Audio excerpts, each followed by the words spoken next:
Arno is an interesting figure for us to study because of Arno's past as a member of a neo-Nazi skinhead gang, but also the frontman of what at the time was a really rather successful band called Centurion. Well, my day job is I'm a what's known as a peer exit specialist at a group called Parents for Peace. We train groups on how to recognize and counter extremism when they see it coming across their day-to-day. You ended up being one of the founders of Hammerskin Nation, which is, I think, the world's biggest skinhead neo-Nazi group. It's kind of my job now to create former white nationalists.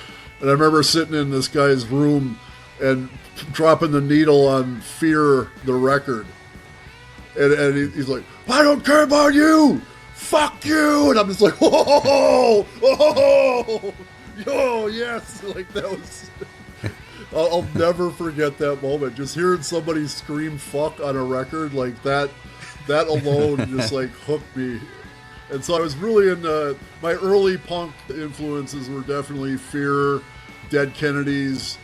In Mequon, there was like a big kind of skater kid culture. I knew from a long time ago that the idea of white power rock and roll was about like as much of an oxymoron that anyone could possibly construct.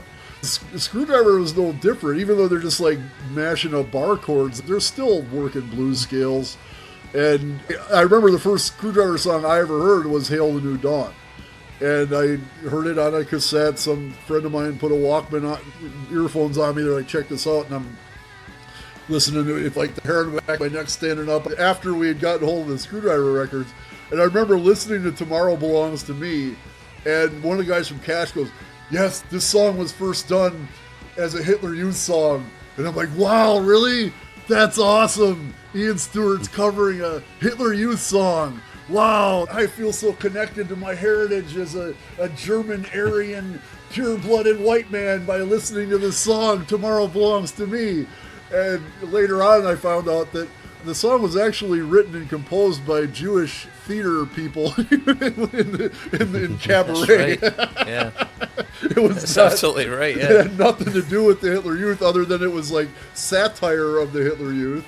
I've really focused on countering anti-Semitism because, as we've discussed, it is the foundation of all violent extremism. And if you can chip away at that foundation and begin to dismantle it, it has a corresponding effect at all downstream radicalization and violent extremism.